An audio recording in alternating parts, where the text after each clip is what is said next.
মানুষকে জিম্মি করে সংস্কার কাজ দীর্ঘায়িত করার চেষ্টা না মানার হুঁশিয়ারি বিএনপি নেতাদের। অন্তর্বর্তী সরকারের বিরুদ্ধে করিডোর নিয়ে সবাইকে অন্ধকারে রাখার অভিযোগ। ৭১কে অস্বীকার করে বাংলাদেশের রাজনীতি করার সুযোগ নেই বললেন এনসিপি নেতা নাসির উদ্দিন। আওয়ামী লীগকে স্থায়ীভাবে নিষিদ্ধের দাবি জুলাই ঐক্যের। মিরপুরের হত্যা মামলায় সাবেক সংসদ সদস্য কণ্ঠশিল্পী মমতাজ ৪ দিনের রিমান্ডে। সংরক্ষিত নারী আসনের সাবেক এমপি রুবিনার বিরুদ্ধে দুদকের মামলা। এবং এনবিআর বিলুপ্ত হলেও প্রভাব পড়বে না রাজস্ব আদায়ে বললেন অর্থ উপদেষ্টা। অধ্যাদেশ বাতিলের দাবিতে ৩ দিন কলম বিরতির ঘোষণা কর্মকর্তাদের।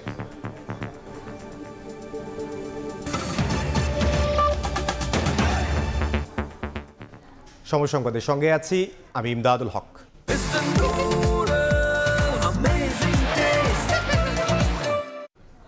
দেশের মানুষকে জিম্মি করে একটি গোষ্ঠীর স্বার্থ রক্ষায় সংস্কার দীর্ঘায়িত করা হচ্ছে অভিযোগ করে বিএনপি নেতা আমির খসরু বলেছেন, নির্বাচন পেছানোর কোনো ষড়যন্ত্র জনগণ মেনে নেবে না।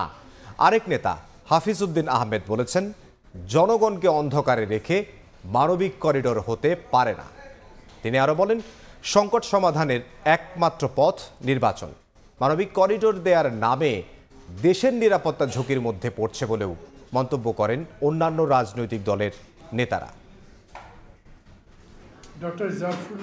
রাখাইনে মানবিক সহায়তা পৌঁছাতে বাংলাদেশ থেকে করিডোর দেয়া না দেয়া নিয়ে আলোচনায় সরব দেশের প্রায় সব রাজনৈতিক দল। এছাড়া সংস্কার প্রশ্নে ধীরগতি নিয়েও আছে মিশ্র প্রতিক্রিয়া। দিন দিন জোরালো হচ্ছে দ্রুত নির্বাচনী রোডম্যাপের দাবি। মঙ্গলবার জাতীয় প্রেস ক্লাবে বীর মুক্তিযোদ্ধা দেশবরেণ্য চিকিৎসক প্রয়াত জাফরুল্লাহ চৌধুরীর ৩য় মৃত্যুবার্ষিকী উপলক্ষে স্মরণ সভায় যোগ দেন বিভিন্ন রাজনৈতিক দলের নেতারা। বক্তারা সরকারের সমালোচনা করে বলেন, দেশের স্বাধীনতা ও সার্বভৌমত্বের প্রশ্নে রাজনৈতিক দলগুলোর সঙ্গে আলোচনার প্রয়োজন ছিল ডক্টর ইউনূসের সরকারের। যত দিন যাচ্ছে এই সরকারের আমলে আপনারা দেখছেন করিডোরের প্রশ্ন দেখছেন। মানবিক করিডোরের নাম করে একটা সামরিক করিডোর দেওয়ার ব্যাপারে অফিসিয়ালি সরকার অস্বীকার করলেও নানা ধরনের তৎপরতা এখনো অব্যাহত আছে বলে আমরা জানি। এই ৯ মাসে একটা উদাহরণ যে বিচার বিভাগের এই সংস্কার হয়েছে, পুলিশের এই সংস্কার হয়েছে, কিংবা আইন বিভাগে এই সংস্কার হয়েছে, নির্বাচনের জন্য এই সংস্কার হয়েছে, যেটা উল্লেখ করবার মতো। একই অনুষ্ঠানে বিএনপির স্থায়ী কমিটির সদস্য আমির খসরু মাহমুদ চৌধুরী বলেন, কারো স্বার্থ রক্ষায় সরকারের নামে নির্বাচন পৌঁছালে জনগণ তার জবাব দেবে। এখন যারা বড় বড় কথা বলছে এর বেশিরভাগ লোককে চেহারা দেখিনি আমরা আন্দোলন সংগ্রামে। আর এদের মধ্যে কেউ কেউ মাঝে মধ্যে চেহারা উকি ঝুঁকি মেরেছে যখন শেখ হাসিনার ক্ষমতার চাপ তাদের উপর গেছে, তারা গর্তে ঢুকে গেছে। এখন গর্ত থেকে বেরিয়ে আসছে, এখন তারা আমাদেরকে সংস্কারের দিচ্ছে, কি বলে, তালিম দিচ্ছে। আলাদা অনুষ্ঠানে বিএনপি নেতা অবসরপ্রাপ্ত মেজর হাফিজ উদ্দিন আহমেদ বলেন, দেশের চলমান সংকট সমাধানের একমাত্র পথ নির্বাচন। সংস্কারের নামে নির্বাচন পেছানো হলে সংকট আরো বাড়বে বলেও মন্তব্য করেন তিনি। অন্তর্বর্তীকালীন সরকার মানে দুর্বল সরকার, কারণ এদের পিছনে তো কোনো জনসমর্থন নাই। আমাদের দল থেকে, বিভিন্ন রাজনৈতিক দল থেকে বারবার বলা হয়েছে যে একটা নির্বাচন দেন, আমরা যাতে করে বাংলাদেশের জনগণের দাবি সমূহ তুলে ধরতে পারি। কিন্তু এখন পর্যন্ত তাদের কাছ থেকে যে বলিষ্ঠ ভূমিকা আমরা আশা করি, এখন পর্যন্ত ততটা পাইনি। গত ৯ মাসে সংস্কার ও নির্বাচন নিয়ে সরকারের ধীরগতি এবং কার্যক্রম নিয়ে প্রশ্ন তোলেন বিএনপি সহ অন্যান্য রাজনৈতিক দলের নেতারা। চন্দ্রিমা চৌধুরী, সময় সংবাদ, ঢাকা। ৭১কে অস্বীকার করে বাংলাদেশে রাজনীতি করার কোনো সুযোগ নেই বলে মন্তব্য করেছেন জাতীয় নাগরিক কমিটির মুখ্য সমন্বয়ক নাসির উদ্দিন পাটোয়ারি। দুপুরে সংগঠনটির যুব শাখার আত্মপ্রকাশ উপলক্ষে সংবাদ সম্মেলনে কথা বলেন তিনি। এদিকে আওয়ামী লীগকে স্থায়ীভাবে নিষিদ্ধ করার দাবি জানিয়েছে জুলাই ঐক্য। আগামী শুক্রবার আত্মপ্রকাশ করতে যাচ্ছে জাতীয় নাগরিক পার্টির যুব শাখা জাতীয় যুব শক্তি। এই উপলক্ষে বাংলা মোটরে দলীয় কার্যালয়ে সংবাদ সম্মেলনের আয়োজন করে দলটি।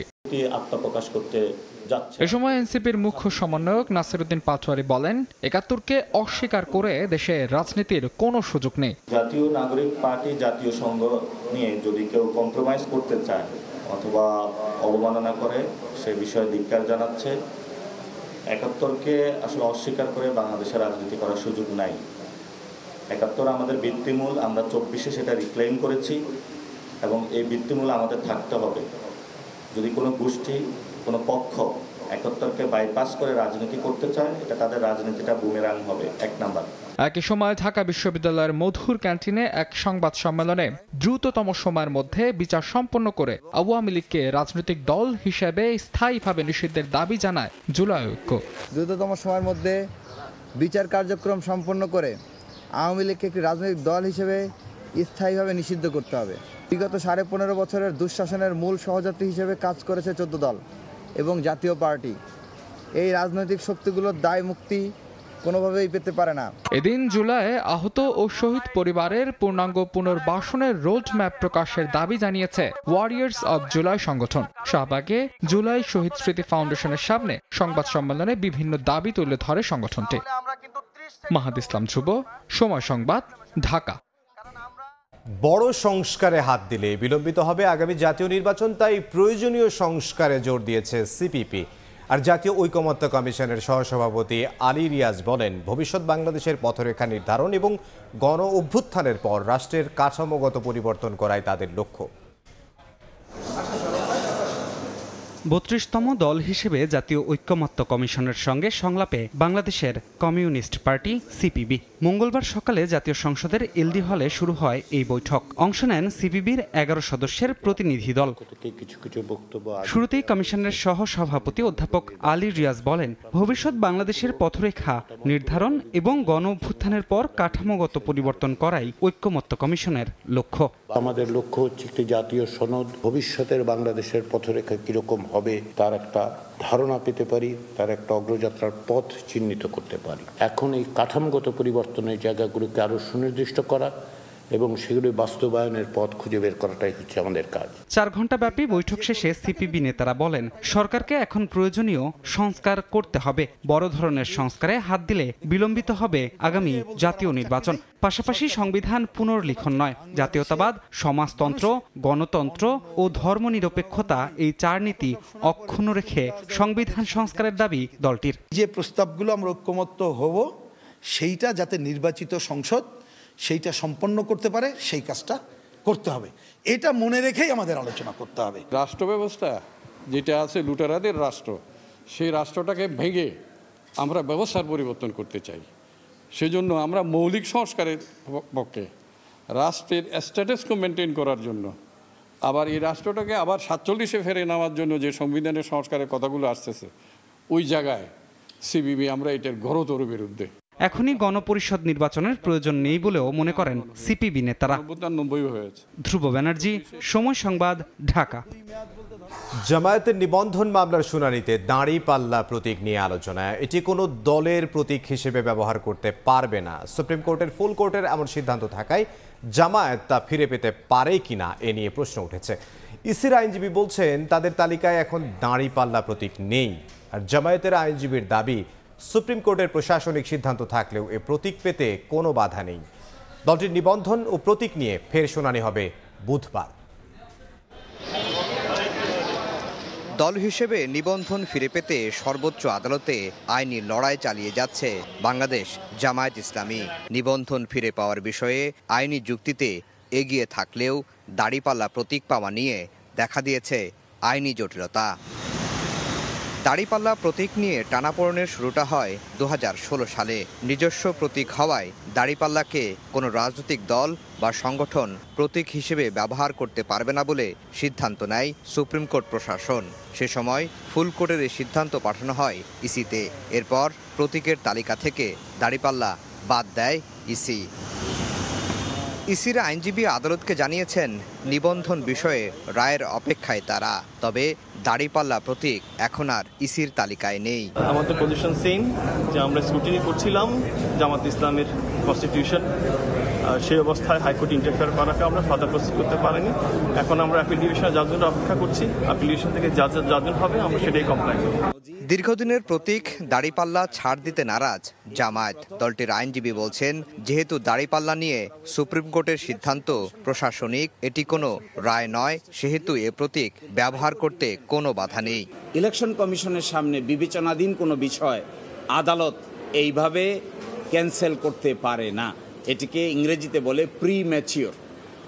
আর সেকেন্ড কথা হলো, যারাই রিট পিটিশন দায়ের করেছিলেন তাদের কোনো লোকাল স্ট্যান্ডার্ড নাই, তারা নিজেরাই পক্ষ দোষে দুষ্ট, তারা নিজেরাই ইল মোটিভ নিয়ে রাজনৈতিকভাবে হেয় প্রতিপন্ন করার জন্যই এই মামলা দায়ের করেছিলেন। বাংলাদেশের সকল সংসদীয় নির্বাচনে জামায়াতে ইসলামী দাঁড়িপাল্লা প্রতীক নিয়েই অংশগ্রহণ করেছে। এই প্রতীক সংক্রান্ত বিষয়ে আগামীকালকে সকাল 9টায় 1 নম্বর আইটেম হিসেবে শুনানি হবে। বুধবার নিবন্ধন ও প্রতীক নিয়ে ফের শুনানি হবে সর্বোচ্চ আদালতে। দুটিই ফিরে পাওয়ার বিষয়ে আশাবাদী জামায়াতের আইনজীবী।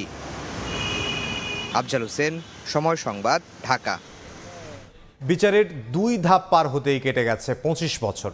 হাইকোর্টে নিষ্পত্তি হলো আলোচিত রমনা বটমূলে বর্ষবরণ অনুষ্ঠানে বোমা হামলা মামলার রায়ে 2 জনের মৃত্যুদণ্ড ও 9 জনের 10 বছর করে কারাদণ্ড দিয়েছেন আদালত। পর্যবেক্ষণে উচ্চ আদালত বলেছেন, বর্ষবরণ অনুষ্ঠানে হামলা ছিল মানবতার বিরুদ্ধে অপরাধ। এদিকে সন্তোষজনক সাজা না হওয়ায় আপিল করার কথা জানিয়েছেন রাষ্ট্রপক্ষ। বিচারিক আদালত থেকে হাইকোর্ট, মাঝে কেটে গেছে 25 বছর। অবশেষে উচ্চ আদালতে নিষ্পত্তি হলো আলোচিত রমনা বটমূলের বোমা হামলা মামলা। হাইকোর্টের রায়ে মৃত্যুদণ্ডপ্রাপ্ত 6 জনের সাজা কমে হয়েছে 10 বছর। যাবজ্জীবন প্রাপ্তদের মধ্যে 3 জনের সাজাও কমেছে, তবে যাবজ্জীবন সাজা হয়েছে তাজউদ্দিন সহ 2 জনের। উচ্চ আদালত রায়ের পর্যবেক্ষণে বলেছেন, বর্ষবরণের অনুষ্ঠানে বোমা হামলা শুধু ন্যাক্কারজনকই নয়, মানবতার বিরুদ্ধে অপরাধ। মামলার অন্যতম আসামি ছিলেন হরকাতুল জিহাদ নেতা মুফতি আব্দুল হান্নান। অন্য মামলায় তার ফাঁসি কার্যকর হয়। এছাড়া সাজাপ্রাপ্ত আরও 2 জন আসামি মারা গেছেন। আসামিপক্ষের আইনজীবী জানান, 10 বছরের সাজা হওয়া 9 জনই 17 বছর ধরে কারাগারে। তাদের এখন মুক্তিতে বাধা নেই। কিন্তু ভিকটিমদের ন্যায় বিচার দিতে গিয়ে আমরা যেন নিরপরাধ লোকের প্রতি অন্যায় করে না ফেলি, এটাও দেখতে হবে। আবার নিরপরাধ লোক সবাইকে ছেড়ে দিতে গিয়ে ছাড়তে হবে আমাদেরকে, কিন্তু তাই বলে যাদের ভিকটিম হয়েছে, যাদের জীবন গিয়েছে, যাদের হাত পা গিয়েছে, তাদের প্রতিও ন্যায় বিচার করা হোক, এটাও আমরা চাই। এদিকে রায়ের বিরুদ্ধে আপিল করার ঘোষণা দিয়েছে রাষ্ট্রপক্ষ। শুধু কয়েকজন মানুষকে হত্যা করেনি, বাংলাদেশের যে ঐতিহ্য, মানবিক এবং মানসিক যে চেতনা, যে অগ্রগতি, তাকে হত্যা করার জন্য উদ্যত হয়েছিল। সেই কারণেই আমরা আগামী এই রায়ের বিরুদ্ধে উচ্চ আদালতে আপিল করব। 2001 সালের 14 এপ্রিল পহেলা বৈশাখে ছায়ানটের বর্ষবরণ অনুষ্ঠানে বোমা হামলায় 10 জন নিহত হন ও আহত হন অনেকে। আফজাল হোসেন, সময় সংবাদ, ঢাকা। মাত্র 12 কার্যদিবসে শেষ হলো মাগুরার শিশু আসিয়া ধর্ষণ ও হত্যা মামলার বিচারিক কার্যক্রম। আগামী 17ই মে বিচারের রায় ঘোষণার দিন ধার্য করেছেন আদালত। আসামিদের বিরুদ্ধে সব অভিযোগ সুনির্দিষ্টভাবে প্রমাণিত হওয়ায় তাদের সর্বোচ্চ শাস্তির দাবি করেছেন রাষ্ট্রপক্ষের আইনজীবী ও স্বজনরা। মাগুরা থেকে লোটাস রহমান সোহাগের রিপোর্ট। শেষ দিনের যুক্তিতর্ক উপস্থাপনে আদালতে তোলা হয় শিশু আসিয়া ধর্ষণ হত্যা মামলার সকল আসামিদের। মঙ্গলবার দুপুরে যুক্তিতর্ক উপস্থাপন শেষে নারী ও শিশু নির্যাতন দমন ট্রাইব্যুনালের বিচারক আগামী 17 মে এই মামলার রায় ঘোষণার দিন ধার্য করেন। গত 6 মার্চ বোনের বাড়ি মাগুরা সদর উপজেলার নিজনান্দলে গ্রামে বেড়াতে এসে ধর্ষণের শিকার হয় আসিয়া। ঘটনার 7 দিন পরে 13 মার্চ রাজধানীর সম্মিলিত সামরিক হাসপাতালে মারা যায় শিশুটি। পরে শিশুটির মা আয়েশা খাতুন বাদী হয়ে মাগুরা থানায় মামলা করেন। 13 এপ্রিল হিটু শেখকে প্রধান অভিযুক্ত করে 4 জনের বিরুদ্ধে আদালতে চার্জশিট দেয় পুলিশ। সাক্ষ্য গ্রহণ শুরু হয় গত 27 এপ্রিল। মঙ্গলবার শেষ হয় বিচারিক কার্যক্রম। আমরা এই মামলায় আসামি হিটু শেখের দোষ স্বীকারোক্তিমূলক জবানবন্দি, মেডিকেল এভিডেন্সেস এবং পারিপার্শ্বিক সাক্ষ্য সার্কামস্ট্যান্সিয়াল এভিডেন্সেস যদি আমরা কম্পেয়ার করি, তুলনামূলকভাবে পর্যালোচনা করি, আমরা দেখতে পাই যে এই মামলার এভিডেন্স অন রেকর্ডে আসামি সহ অন্যান্যদের বিরুদ্ধে যারা অ্যাকিউজ, যে 4 জন আসামি রয়েছেন, সকলের বিরুদ্ধে আনিত অভিযোগ প্রমাণিত হয়েছে। মামলায় সব আসামি সর্বোচ্চ শাস্তি দাবি করেছেন স্বজনরা। আমরা চেষ্টা করেছি আইন মন্ত্রণালয় এবং মহামান্য সুপ্রিম কোর্টের নির্দেশনাকে মেনে অতি দ্রুততম সময় এই মামলার সাক্ষ্য গ্রহণ সমাপ্ত এবং বিচার কার্য শেষ করার জন্য। 1 নম্বর আসামি হিটু শেখের ফাঁসি চাই এবং ওই 3 জনের যে সর্বোচ্চ শাস্তি, সেই শাস্তির জন্য আদালত দেয়। মামলায় আসিয়ার বোনের শিশুর হিটু শেখের বিরুদ্ধে ধর্ষণ ও হত্যা, বোন জামাই সজীব শেখ ও তার ভাই রাতুল শেখের বিরুদ্ধে ভয়ভীতি প্রদর্শন এবং বোনের শাশুড়ি জাহিদা বেগমের বিরুদ্ধে তথ্য গোপন করার অভিযোগ আনা হয়েছে। লোটাস রহমান সোহাগ, সময় সংবাদ, মাগুরা। দুর্নীতি মামলায় 3 বছরের কারাদণ্ডের রায়ের বিরুদ্ধে আপিলের জন্য ডক্টর জুবাইদুর রহমানের 587 দিনের বিলম্ব মার্জনা করেছেন হাইকোর্ট। জুবাইদুর রহমানের আবেদনের শুনানি শেষে বিচারপতি খসরুজ্জামানের একক বেঞ্চ আদেশ দেন।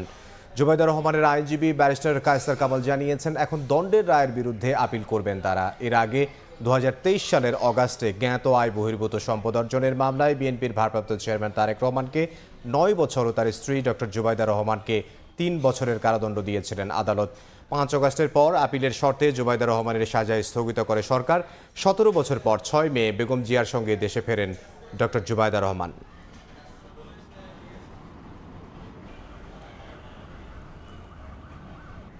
জুলাই আন্দোলনে মিরপুরের সাগর হত্যা মামলায় সাবেক এমপি মমতাজ বেগমের 4 দিনের রিমান্ড দিয়েছেন আদালত। দুপুরে ঢাকা মহানগর হাকিম জুয়েল রানা এ আদেশ দেন। তদন্ত কর্মকর্তা মমতাজকে আদালতে হাজির করে 7 দিনের রিমান্ড আবেদন করে বিচারক 4 দিনের মঞ্জুর করেন। মামলার অভিযোগে বলা হয়, 19 জুলাই আসামিরা জুলাই আগস্ট আন্দোলনকারীদের উপর হামলা চালান ও গুলি বর্ষণ করেন। এ সময় মিরপুর 10-এ সাগরের বুকে গুলি লাগে। এ ঘটনায় গত বছরের 27 নভেম্বর বিউটি আক্তার বাদী হয়ে মিরপুর মডেল থানায় মামলা করেন। এতে শেখ হাসিনা সহ 243 জনকে আসামি করা হয়। মামলার 49 নম্বর আসামি হলেন মমতাজ বেগম। বেসরকারি শান্ত মারিয়াম এবং নর্দার্ন ইউনিভার্সিটির বিরুদ্ধে মানি লন্ডারিং ও কর ফাঁকির অভিযোগে অনুসন্ধানে নেমেছে দুদক। একই সঙ্গে একাধিক বিশ্ববিদ্যালয়ের সাবেক ভিসির বিরুদ্ধেও চলছে দুর্নীতির তদন্ত। এদিকে সাবেক এমপি সৈয়দা রুবিনা আক্তারের বিরুদ্ধে প্রায় 300 কোটি টাকার সন্দেহজনক লেনদেনের অভিযোগে মামলা করেছে দুদক। শিক্ষা খাতেও দুর্নীতিতে পিছিয়ে ছিল না আওয়ামী লীগ সরকার। এসব দুর্নীতি খুঁজে বের করতে বেশ জোরে সোরে অনুসন্ধানে নেমেছে দুদক। অর্থ পাচারের অভিযোগে নর্দার্ন ইউনিভার্সিটির বোর্ড অব ট্রাস্টির চেয়ারম্যান আবু ইউসুফ মোহাম্মদ আবদুল্লাহ ও তার পরিবারের বিরুদ্ধে অনুসন্ধান করছে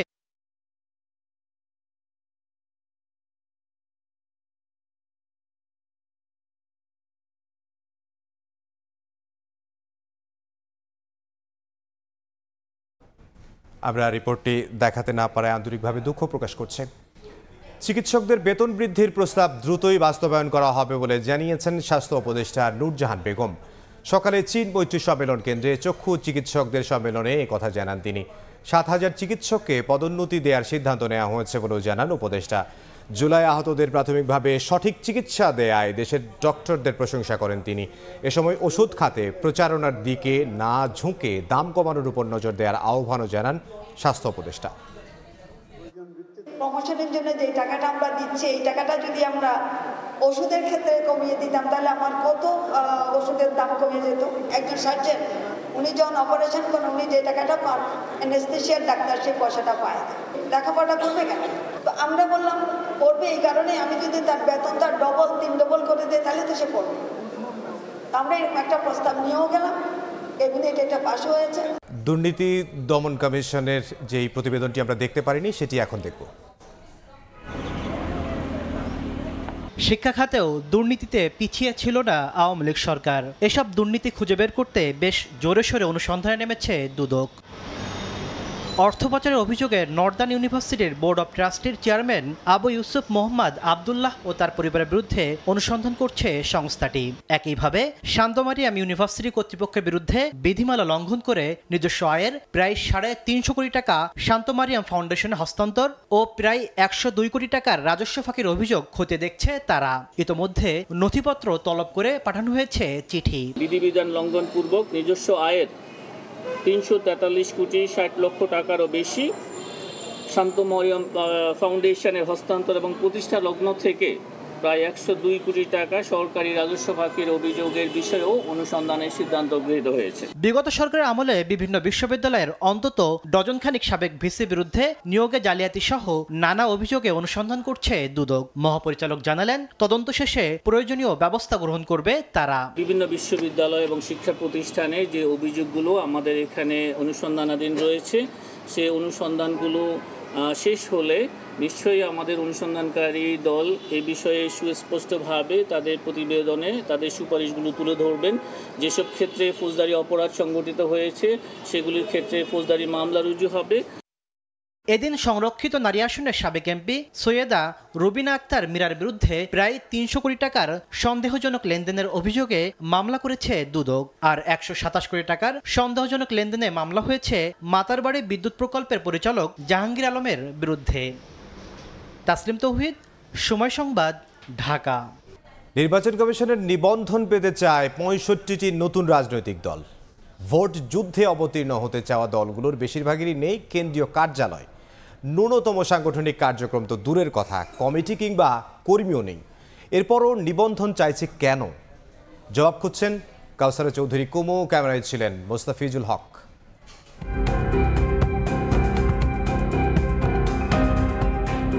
পরপর দুইবার আবেদন করেও ব্যর্থ। এবার নিবন্ধন পাওয়ার আশা বাংলাদেশ বেকার সমাজ পার্টির। দলটির কেন্দ্রীয় কার্যালয় ধানমন্ডির ক্রিসেন্ট রোডের ১৩১/১ এ নাম্বার বাসা। গণমাধ্যম কর্মী আসার খবরে হন্তদন্ত হয়ে চলে অফিস গোছানোর কাজ। দলটির সভাপতি নিউ মার্কেটের দোকানি হাসান। আমাকে সবাই বেকার বন্ধুগুলো ডাকে। ঢাকা শহরে গিয়ে আপনি যদি নিউ মার্কেটে বলেন যে বেকার হাসানকে চিনেন, আমাকে সবাই দেখা দেবে। ধানমন্ডি ২ নম্বর সড়কের প্রথম বাড়ি, দ্বিতীয় তলায় উঠতেই দেখা যায় কোচিং সেন্টার। এখানেই প্রধান কার্যালয়ের ঠিকানা দিয়েছে ফরওয়ার্ড পার্টি। ৮ মাসে এখানে কোনো দরজা খোলা দেখতে পারি নাই, যেমন ছিল এখনই এমনই আছে। ফরওয়ার্ড পার্টির অফিস আছে, হেরা তো আর নাই। ওই যে সরকার পতন হয়েছে না, ওই সময় যে গেছে আর এখনো খোলে টোলে নেই। দেয়ালে টানানো পোস্টারের ঠিকানা অনুযায়ী জনতার কথা বলে নামক দলের কার্যালয়ে গিয়ে দেখা যায় পরিত্যক্ত তালাবদ্ধ ঘর। আপনি সবশেষ অফিসে এসেছেন কবে? তালাই লাগানো থাকে, কোনো লোকজন আসা যাওয়া নাই। নির্বাচন কমিশনের জাস্টিস পার্টি বাংলাদেশ ও বাংলাদেশ জনগণের দল পার্টির কেন্দ্রীয় কার্যালয়ের যে ঠিকানা দেয়া হয়েছে সেখানে অস্তিত্ব নেই কোনো অফিসের। এরকমের কোনো পার্টি এখন পর্যন্ত আমরা দেখি নাই। আমাদের এই চতুর্থ তলায় কোনো এইসবগুলো দেখি নাই। আমাদের নিজস্ব অফিস আছে, ওইটা আমাদের ঠিকাদারি অফিস। ঠিকাদারি অফিস কি রাজনৈতিক অফিস বানিয়েছেন তাহলে? আপনি একা, আপনি মেয়ে, আপনি মা, আপনি কারো বোন, এটাই তো। এখন সেটা তো দোষের কিছু না। পুরানা পল্টনের ইব্রাহিম ম্যানশন। ভাসানী জনশক্তি পার্টি খুঁজতে গিয়ে পাওয়া গেল ভাসানী অনুসারী পরিষদ। ৩ সপ্তাহ আগে দলের নাম পরিবর্তনের কথা জানান মুখপাত্র। দলের গঠনতন্ত্র চাওয়াই পড়লেন বিপাকে। পলিটিক্যাল প্ল্যাটফর্মটাকে কাজে লাগানোর জন্য এই নামটা পরিবর্তন করেছি। ভাসানী অনুসারী পরিষদটা থেকে যাচ্ছে। গঠনতন্ত্রটা কি একটু দেখানো যাবে? গঠনতন্ত্র তো আমাদের সেক্রেটারির কাছে এই মুহূর্তে নাই। দেশে শান্তি প্রতিষ্ঠায় দলের নাম রাখা হয়েছে বাংলাদেশ শান্তির দল। এর প্রধান অবসরপ্রাপ্ত বিচারক। ১০০ সদস্যের কেন্দ্রীয় কমিটি থাকার কথা বললেও নথি দেখাতে ব্যর্থ তিনি। একটি কেন্দ্রীয় কমিটি, একটি গঠনতন্ত্র, একটি কেন্দ্রীয় অফিস, এর মধ্য দিয়ে আপনারা নিবন্ধন দেন এবং আমার বিশ্বাস আজ না হয় কাল নির্বাচন কমিশন ও জাতির শুভ বুদ্ধির উদয় হবে।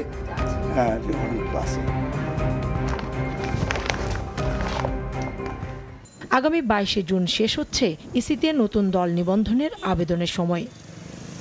কাউসারা চৌধুরী কুমু, সময় সংবাদ, ঢাকা।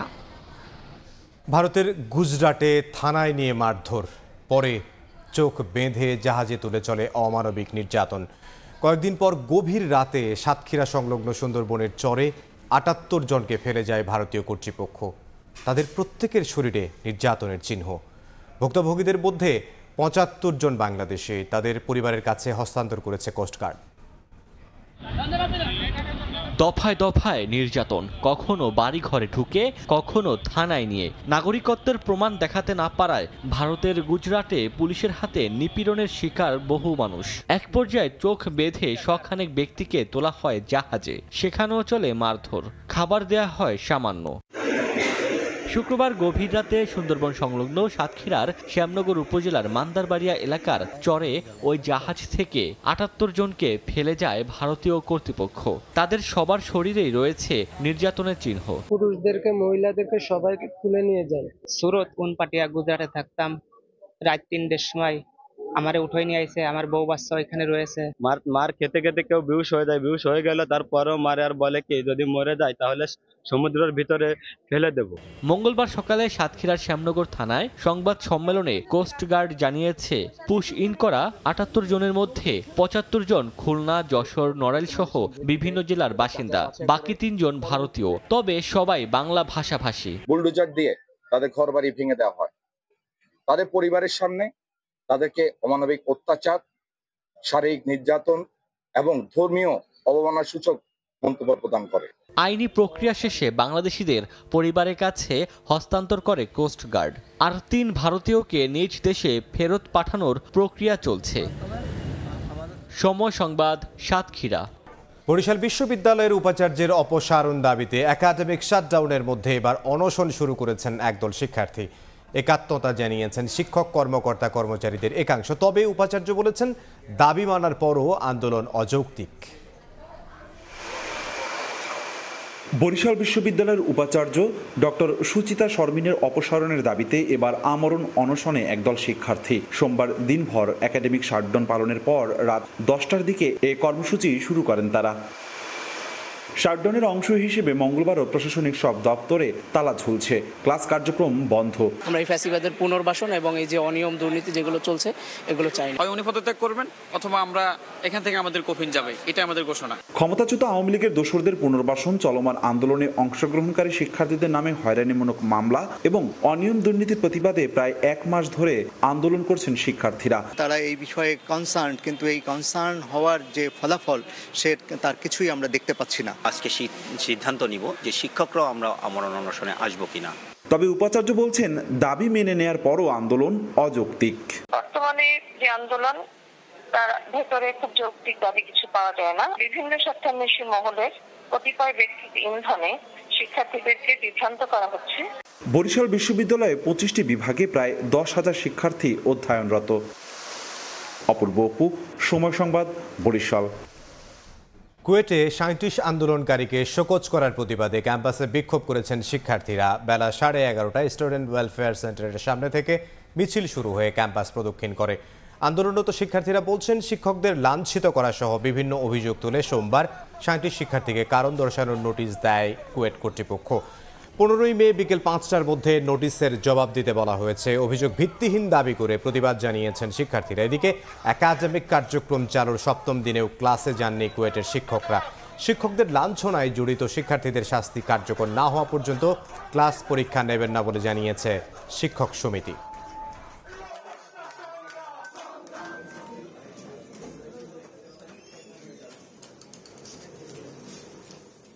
শিক্ষা উপদেষ্টা যেদিন আসছিল ওই দিনই সিন্ডিকেট মিটিং এর মাধ্যমে ঘোষণা করা হয়েছিল যে এই 37 জনের বহিষ্কারাদেশ প্রত্যাহার করা হয়েছে। আবার এই 37 জনের বহিষ্কারাদেশ আবার ব্যাক করানোর চেষ্টা করা হচ্ছে, যেটা অনেক নিন্দনীয়। নতুন করে আর কোনো তদন্ত করা হয় নাই, পুরাতন যে প্রহসনমূলক তদন্ত সেটাই পুনর্বহলের একটা প্রচেষ্টা চালানো হচ্ছে। এটা যে অপরাধ না সেই হিসাবে সে কারণ দর্শাবে। কেউ হয়তো পারে যেমন যে যাত্রাপথে যাইতেছিল হঠাৎ করে পড়ে গেছে, তো সে বলবে সেটা সেরকম ভাবে বলবে, এবং সে যদি তাকে নির্দোষ প্রমাণ করতে পারে তাহলে সে বেকসু খালাস হয়ে যাবে। আর যদি দেখা যায় না সে আসলে ইন্টেনশনালি এগুলো করছে আর সেটা অপরাধের মতো হয়, তাহলে সেই অনুপাতে অপরাধের মাত্র অনুপাতে তার জন্য কিছু শাস্তি ব্যবস্থা হতে পারে। সময় সংবাদে আরো থাকছে। হামলা পাল্টা হামলা থামলেও চলছে নয়াদিল্লি ইসলামাবাদ বাকযুদ্ধ। সাম্প্রতিক সংঘাতে 11 সেনার মৃত্যুর খবর নিশ্চিত করল পাকিস্তান। মোদির বক্তব্য প্রত্যাখ্যান।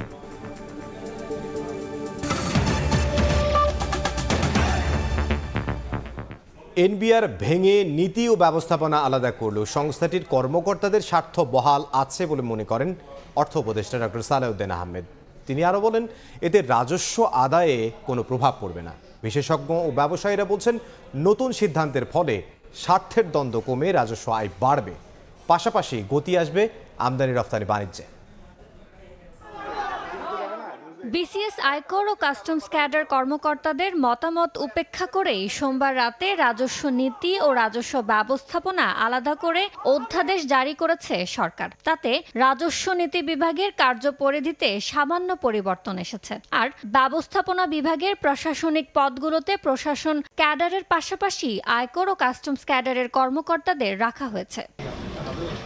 এমন পরিস্থিতিতে রাজস্ব কর্মকর্তাদের স্বার্থ বহাল আছে মন্তব্য করে অর্থ উপদেষ্টা বলেন, অধ্যাদেশ নিয়ে শঙ্কার কিছু নেই। মঙ্গলবার সচিবালয়ে সরকারি ক্রয় সংক্রান্ত উপদেষ্টা কমিটির সভা শেষে কথা জানান তিনি। তাদের স্বার্থ সম্পূর্ণভাবে সংরক্ষিত আছে পলিসি একটা ডিভিশন হবে, এটা অত্যন্ত ছোট একটা ডিভিশন, অতএব এনবিআর এর দুশ্চিন্তা করার কোনো কারণ নেই। কিন্তু রাজস্ব আদায় গতবারের তুলনায় 2% কিন্তু বেশি হয়েছে, অ্যাটলিস্ট গতবারের চেয়ে কম তো হবে না। সাবেক এনবিআর চেয়ারম্যান বলছেন, রাজস্ব বোর্ডের হাতে নীতি ও ব্যবস্থাপনা নিয়ন্ত্রণ থাকায় স্বার্থের দ্বন্দ্ব তৈরি হতো। এবার সেই পরিস্থিতি থাকবে না, বাড়বে রাজস্ব খাতের স্বচ্ছতা। দেশের রাজস্ব আহরণের ক্ষেত্রে কর ন্যায্যতা, করের দক্ষতা কিংবা জবাবদিহিতা, এইসব ব্যাপারগুলো চ্যালেঞ্জিং এর ভিতরে পড়ে যদি একই ব্যক্তি একই প্রতিষ্ঠান নীতিও প্রণয়ন করে আবার বাস্তবায়নও করে। এই জন্যই নীতি এবং বাস্তবায়নকে একটু আলাদা করা হয়েছে। রাজস্ব সংস্কারের এই উদ্যোগকে স্বাগত জানিয়ে আমদানি রফতানি বাণিজ্যে প্রতিনিয়ত যেসব জটিলতা হচ্ছে তা কমে আসবে বলে আশা ব্যবসায়ী নেতাদের। দীর্ঘদিনের যে দাবি সেটা একটা পূরণ হলো, আর দ্বিতীয়ত হলো যে আমদানি রপ্তানির ক্ষেত্রে নানা জটিলতাগুলির অবসান করার জন্য ওই কমিটি কাজ করবে। রাজস্ব নীতি বিভাগের কাজ হবে সার্বিক অর্থনৈতিক উন্নয়নকে প্রাধান্য দিয়ে রাজস্ব যোগানে সম্প্রসারণমূলক ও যৌক্তিক কর ভিত্তি তৈরি করা, আর সেটি প্রয়োগ করবে ব্যবস্থাপনা বিভাগ। ইয়ানুর শিফাত, সময় সংবাদ, ঢাকা। আসছে অর্থ বছরের বাজেটে ক্ষুদ্র ও মাঝারি খাতকে সরকারের অগ্রাধিকারের তালিকায় অন্তর্ভুক্ত করার দাবি এসএমই ফাউন্ডেশনের। সংস্থাটির চেয়ারপারসন জানান, ক্ষুদ্র উদ্যোক্তাদের সুবিধার্থে রাজস্ব বোর্ডের কাছে 140টি প্রস্তাবনা দেওয়া হয়েছে। ইকোনমিক রিপোর্টার্স ফোরাম ইআরএফ এর সঙ্গে যৌথভাবে আয়োজিত মতবিনিময় সভায় তিনি একথা বলেন। ক্ষুদ্র ও মাঝারি উদ্যোক্তাদের উন্নয়নে 2007 সালে এসএমই ফাউন্ডেশন গঠিত হলেও এখন পর্যন্ত সরকারের কাছ থেকে ঋণ পেয়েছে মাত্র 700 কোটি টাকা। ক্ষুদ্র ও মাঝারি খাতের উন্নয়নে যা চাহিদার তুলনায় অপ্রতুল। মঙ্গলবার সকালে রাজধানীর পল্টনে ইআরএফ মিলনায়তনে আয়োজিত মত বিনিময় সভায় সরকারের অগ্রাধিকারের তালিকায় এসএমইকে অন্তর্ভুক্ত করার দাবি উঠে আসে। সরকারি যে জাতীয় যে বাজেট, এই বাজেটের জন্য এসএমই ফাউন্ডেশনকে অন্তর্ভুক্ত করা হবে। আমাদেরকে 20 কোটি টাকাই দিক কিংবা 10 কোটি টাকাই দেব, কিন্তু আমি জানবো যে এই 25-26 অর্থ বছরের যে বাজেট জাতীয় সংসদে পাস হবে সেখানে আমার 20 কোটি টাকা আছে। আসছে বাজেটকে সামনে রেখে বিশেষ কর সুবিধা চাওয়ার পাশাপাশি রাজস্ব বোর্ডের কাছে 140টি প্রস্তাবনা দিয়েছে এসএমই ফাউন্ডেশন। এগুলো বাস্তবায়ন চায় সংস্থাটি। এনবিআর বা অন্যান্য গভর্নমেন্ট অর্গানাইজেশনগুলিও যাতে একই ডেফিনেশন ফলো করি আমরা, এবং এসএমইদেরকে আমরা একটু ডিফারেন্টলি ট্রিট করি। স্বার্থ রক্ষা হলে আমাদের কি কি সুবিধা হবে? এক হচ্ছে আমাদের এই দেশীয় শিল্পের বিকাশ হবে, এবং দেশীয় শিল্পের বিকাশ হলে এখানে অনেক বেশি কর্মসংস্থান হবে আমাদের দেশের লোকদের জন্য। নতুন বাজেটে 500 কোটি টাকা বরাদ্দের দাবি জানিয়েছে এসএমই ফাউন্ডেশন। সাইফুল ইসলাম, সময় সংবাদ, ঢাকা। রাজধানীর প্রধান সড়কে ব্যাটারি চালিত অটোরিকশা চলাচল বন্ধে যৌথ অভিযান পরিচালনা করেছে ঢাকা উত্তর সিটি কর্পোরেশন ও ডিএমপি। দুপুরে ধানমন্ডিতে এই অভিযান চালায় তারা। এ সময় প্রধান সড়কে ব্যাটারি চালিত অটোরিকশা থামিয়ে তা জব্দ করে প্রশাসন।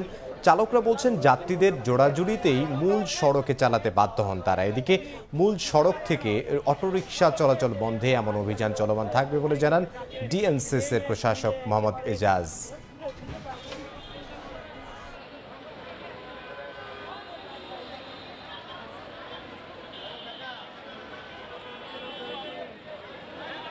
যেখানে আমাদের রিক্সাগুলো তৈরি করা হয় এবং চার্জিং পয়েন্টগুলো আছে, তার উপরে আমাদের অপারেশন শুরু হবে। এগুলোকে আমরা বন্ধ করে দিব। ডেস্কোর সাথে আমরা আলাপ করেছি, ব্যাটারি চালিত রিক্সাগুলোকে আমরা বন্ধ করে দিব, আমরা ধরে নিয়ে যাব, এভিকশন করব এবং গ্র্যাজুয়ালি আমরা বৈধ রিক্সাগুলোকে মার্কেটে আনবো। উড়োজাহাজের জ্বালানি জেট A1 তেলের দাম কমিয়ে নতুন মূল্য ঘোষণা করেছে Bangladesh energy regulatory commission BERC। দুপুরে কমিশনের চেয়ারম্যান জালাল আহমেদ সংবাদ সম্মেলনে জানান, নতুন মূল্যহার অনুযায়ী স্থানীয় ফ্লাইটের জন্য প্রতি লিটার জেট A1 তেলের দাম হবে 93 টাকা 57 পয়সা, আন্তর্জাতিকের জন্য হবে প্রায় 61 সেন্ট। এর আগে স্থানীয় ফ্লাইটের জন্য তেলের দাম ছিল 110 টাকা ও আন্তর্জাতিকের জন্য ছিল 75 সেন্ট। মঙ্গলবার রাত 12টা থেকে নতুন দাম কার্যকর হবে বলে সংবাদ সম্মেলনে জানানো হয়। দেশের বাইরের খবর। 4 দিনের ভয়াবহ সংঘাতের পর যুদ্ধবিরতি কার্যকর হলেও নয়াদিল্লি ও ইসলামাবাদের মধ্যে বাকযুদ্ধ থামছেই না। ভারতের প্রধানমন্ত্রী নরেন্দ্র মোদীর অভিযোগকে মিথ্যা ও ভিত্তিহীন বলে অভিহিত করেছেন পাকিস্তান। ভারত কোনো সন্ত্রাসী ঘাঁটিতে নয়, বরং বেসামরিক স্থাপনায় হামলা চালিয়েছে বলে দাবি করেছেন পাকিস্তানের প্রতিরক্ষা মন্ত্রী খাজা আসিফ।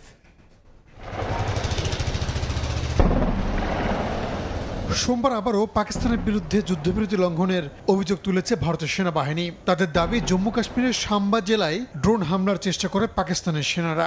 আকাশ প্রতিরক্ষা ব্যবস্থার সাহায্যে ড্রোন ধ্বংসের দাবি করা হয়। দুই দেশের মধ্যে সংঘাত বন্ধের পর প্রথমবার জাতির উদ্দেশ্যে ভাষণ দেন ভারতের প্রধানমন্ত্রী নরেন্দ্র মোদী। নতুন করে হামলা হলে পাকিস্তানের সীমানায় ফের আঘাত হানবে দিল্লি বলে হুঁশিয়ারি দেন তিনি। ইসলামাবাদের বিরুদ্ধে সন্ত্রাসবাদে মদত দেওয়ার অভিযোগ আনেন ভারতের প্রধানমন্ত্রী। टेरर और टॉक एक साथ नहीं हो सकते।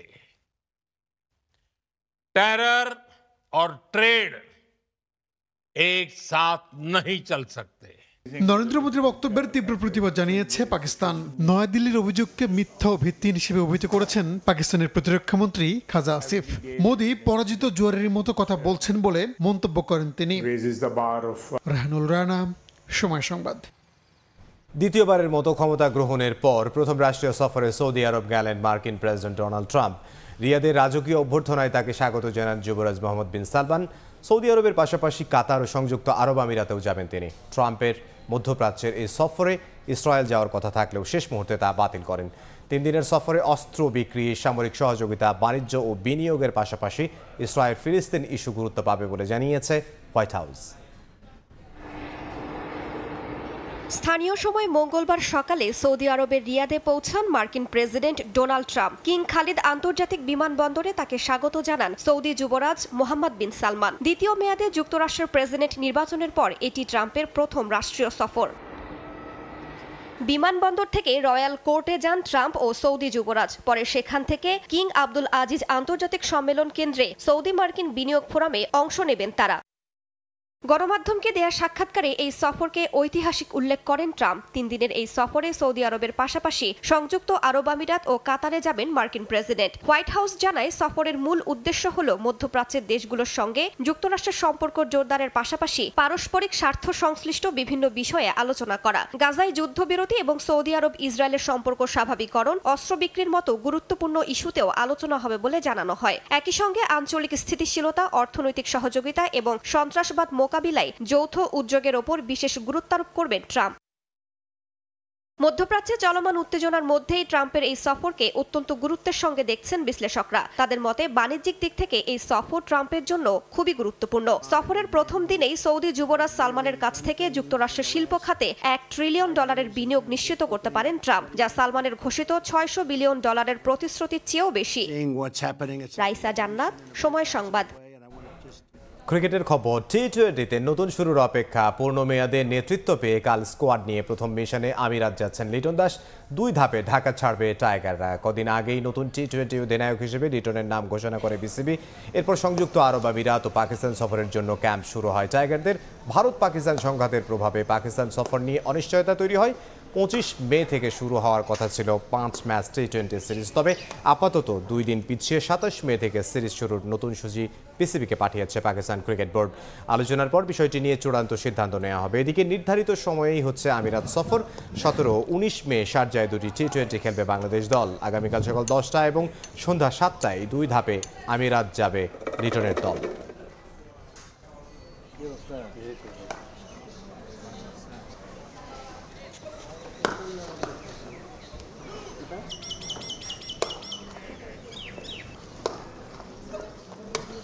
এ পর্যায়ে শীর্ষ সংবাদগুলো জানিয়ে দিচ্ছে আরও একবার। মানুষকে জিম্মি করে সংস্কার কাজ দীর্ঘায়িত করার চেষ্টা না মানার হুঁশিয়ারি বিএনপি নেতাদের। অন্তর্বর্তী সরকারের বিরুদ্ধে করিডোর নিয়ে সবাইকে অন্ধকারে রাখার অভিযোগ। ৭১কে অস্বীকার করে বাংলাদেশের রাজনীতি করার সুযোগ নেই বললেন এনসিপি নেতা নাসির উদ্দিন। আওয়ামী লীগকে স্থায়ীভাবে নিষিদ্ধের দাবি জুলাই ঐক্যের।